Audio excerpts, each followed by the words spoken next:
Hey guys, coming up next, we're going to take a look at one of my favorite summertime lunches. Now, here in New England, as you can imagine, the lobster is amazing. And I got this layered summertime lobster salad I want to share with you. Very easy to make.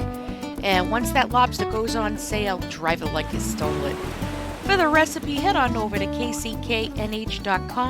Find me on Facebook, Instagram, and YouTube. And be sure to like, subscribe, and share.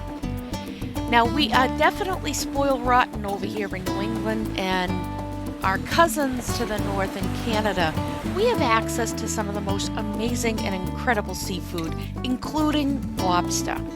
Now, there are times it can be expensive, but right now I'm seeing some pretty reasonable prices. So I felt it was a perfect time to be able to make this salad. And with only a few ingredients, it's definitely easy to make. And you got a couple of decisions you can make on your own for this. Now, one of the things I'm going to share is you can either get your lobsters taken care of for you there at the store. Most places, they give you the option if you want to have these taken home live or if you want them to cook them for you. And quite honestly, there is a massive price difference. So when I bought these, it was $8.99 a pound. But if I wanted to just get lobster meat already harvested, it's almost $60 a pound. Screw that. Good God. If the store cooks it for you, let them cook it for you. Sometimes they'll even have some that they just cook the morning of, and they'll have it packed up all set for you to just take it out of the cold case. So I brought home about 2 to 3 pounds worth of lobsters here, and I'm just carefully taking the time to get that meat harvested. Now, the nice part about this is we're not looking for uniform pieces. I don't have to look for a whole cloth. I don't want to. My goal is to break into this sucker and get all that meat out. So, as you can see here, it's a simple setup, guys.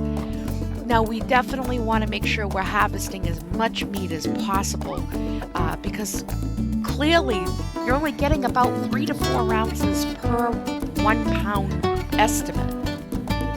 So we break this down into sections. We've got the claws, the knuckles, we've got the tail, and for even a sweet treat, those legs are awesome. The meat is so succulent. I'm just breaking into the tail portion here where there is a very thin membrane of lobster meat, which is extremely sweet. It's definitely a good piece of meat. Is it worth the frustration of taking it out? Abso-freaking-lutely. So we're working as clean as possible here. I've got all of the harvested meat off to the side because I just don't want to miss anything here. One of the biggest challenges is sometimes that tail might be a pain in the keister. So I'm doing various cracking of the shell itself so I can get that tail meat out.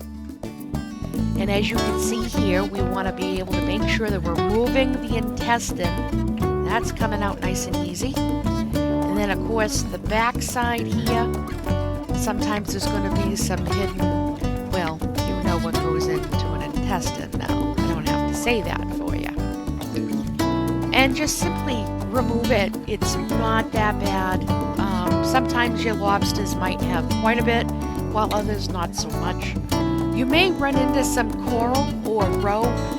When it's that dark coral red, you can certainly take that out. And at this point, once you've harvested all that meat, why not do a lobster broth? All those shells, some scallions, and some fresh water. So now we're going to move on to chopping up that lobster meat. We're not doing anything fancy for the cut, guys. Don't even stress yourself out. This is going to be in a salad form. And this will also give you the opportunity to look through that meat as you're pulling it from the container. You know, in case there's a small shell fragment, you can yank it out. So I got everything coming out here, right onto the board. I'm doing small, rough chops. And I know that this lobster is going to be delicious. I can tell from the color, the way that meat was so easily cut. It was just awesome. Now I do like a little bit of freshness, so we're going to thinly slice some scallions. We're going to get some English cucumber. You can use a regular cucumber. I just happen to like the English cucumber. There's a better mouthfeel to it. And you want to do them as thin as possible because we're going to do a layering technique with a ring mold. Now I am using heirloom carrots. You don't have to use them, but they all have different flavor. And look at the beautiful colors in this. I'm sorry, I want color on my plate, so I'm going to pay an extra 50 cents a pound more where I live. And I get those beautiful heirloom carrots that I get to work with. And we're doing a bias cut, thin cut on the carrots to start. Now into the salad, there's not a lot vegetable-wise I put in, just celery, and I'm going to do this as finely diced as possible. So I'm basically doing julienne strips with the celery and then flipping it around so I can do a nice fine dice. Now I put 2 to 3 ribs on average. It's certainly up to you. I do find a lobster salad has great flavor with a little bit of celery in the mix. Now, one of the other things you can certainly take advantage of is putting the scallions in there instead of the celery if you want. And we're going to use a little bit of mayonnaise, not a lot. I would recommend starting with a 1/4 cup, maybe 1/3 cup. And decide on what your favorite seafood seasoning blend is. You can use whatever you like. I'm a classic old school Old Bay, but there's so many out there that you can enjoy whatever you like. And with the rest of the spices, we're just mixing this in. This is so simple, guys. I'm telling you, it doesn't have to be complicated. Now, if you're lucky and you find some pieces that might be intact, set them aside because that's a great topper. So I got a ring mold here, and I had to take a steak knife to kind of encourage cutting into that pita. Sometimes it works, sometimes it doesn't. You just go with the flow. Now I do like the pita bread as my base. It's great for softening up the salad juices when you're done eating the salad. And just make sure your plate is nice and clean and dry. And we're going to put that pita round right back into the ring mold. And that ring mold is going to help us pile everything on. Is it pretentious? I really don't care. It's fun. It's pretty. So I'm taking my cucumber chips and we're layering them kind of like a deck of cards when you smear the cards on to one side and you just move forward and you get that awesome looking pile of cards now looking like an accordion. We're pretty much doing that with the cucumber here. And that's going to help create a barrier so the bread doesn't get all soppy wet. Now we'll take that beautiful mix of lobster and we're going to start piling that in. We'll press it down. And the more room I'm going to be able to get out of this, the better. That just means more lobster on the plate.